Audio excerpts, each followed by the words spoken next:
আসসালামু আলাইকুম। আশা করি সবাই ভালো আছেন এবং সুস্থ আছেন। তো আলিম পরীক্ষার্থী 2024 ব্যাচ যারা মাদ্রাসা বোর্ডের শিক্ষার্থীবর্গ রয়েছেন তাদের জন্য এই ভিডিওটা। তো আরবি দ্বিতীয় পত্র কিন্তু কালকে পরীক্ষা অনুষ্ঠিত হবে। তো সেটার যে সংক্ষিপ্ত যে আপনার সাজেশনটা রয়েছে সেটা নিয়ে চলে আসলাম আপনার মাঝে। তো এখানে সংক্ষিপ্ত প্রশ্ন থেকে শুরু করব। তো প্রথমে এখানে দেখতে পাচ্ছেন যে 1 নম্বর প্রশ্ন রয়েছে, এরপরে আসি এখানে 2 নম্বর, এরপরে এখানে আপনি দেখতে পাচ্ছেন যে 3 নম্বর, তারপরে এখানে আপনার 4 নম্বর এবং এখানে 5 নম্বর প্রশ্নটা কিন্তু এখান থেকে এখানে 5 নম্বর দেওয়ার কথা আসলে কিন্তু এখানে মিস্টেক হয়েছে একটু। এরপরে এখানে আসে আপনার হবে 6 নম্বর, এরপরে 7 নম্বর, এরপরে এখানে দেখতে পাচ্ছেন যে 8 নম্বর, তারপরে এখানে আপনার 9 নম্বর প্রশ্ন রয়েছে, 10 নম্বর প্রশ্ন রয়েছে এবং 11 নম্বর প্রশ্ন, 12 নম্বর এবং 13 নম্বর। মোট এখানে আপনার এই মাত্র এখানে 13টি প্রশ্ন রয়েছে। যদি এই 13টি প্রশ্ন আপনি ভালোভাবে পড়েন সেই ক্ষেত্রে আশা করা যায় এখান থেকে আপনি 100% কমন পাবেন।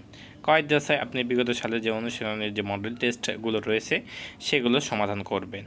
এবং আরবি থেকে বাংলা অনুবাদ, তো এখানে দেখতে পাচ্ছেন যে আরবি থেকে বাংলা অনুবাদ কলা রাসূলুল্লাহ সাল্লাল্লাহু আলাইহি ওয়াসাল্লাম যেটা রয়েছে আর কি, এটা 1 নম্বর। এরপরে এখানে আপনি দেখতে পাচ্ছেন যে 2 নম্বরটাও রয়েছে।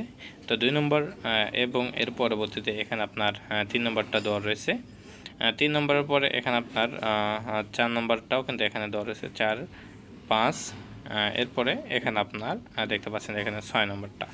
তো এই মোটামুটি এই কয়েকটা যদি অনুবাদ পড়েন এখান থেকে আশা করা যায় আপনি কমন পেয়ে যাবেন। এবং বাংলা অনুবাদ যেগুলো রয়েছে আরবি থেকে মানে বাংলা থেকে আরবি, তো এখানে দেখতে পাচ্ছেন কোরআন আসমানি কিতাবের মধ্যশ্রেষ্ঠ এবং কোরআন সর্বশেষ আসমানি কিতাব যে ইয়েটা রয়েছে এটা কিন্তু বাংলার দেওয়া থাকবে, আরবিতে লিখতে হবে আপনাকে অনুবাদটা আর কি।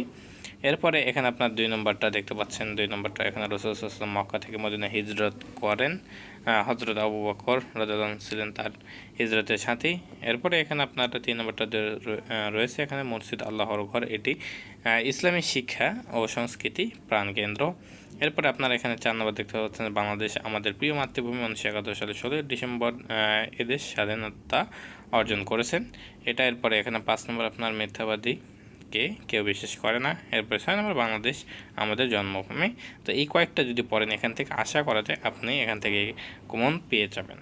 এবং দরখাস্ত এখানে আপনার দরখাস্ত বা চিঠি, এই যে এখানে 4টি দেওয়া রয়েছে, তো এখানে আপনি 4টির মধ্যে যে কোনো একটি 100% কমন পেয়ে যাবেন, মানে যে কটা লেখা থাকবে সেখান থেকে আপনি দরখাস্ত যেহেতু একটাই লেখা লাগতে পারে কিংবা চিঠি একটাই লেখা লাগতে পারে, সেক্ষেত্রে এখান থেকে আপনি কমন পেয়ে যাবেন। মিনিমাম 2টা সর্বনিম্ন একটা হলেও আপনি কিন্তু এখান থেকে কমন পাবেন আশা করা যায়।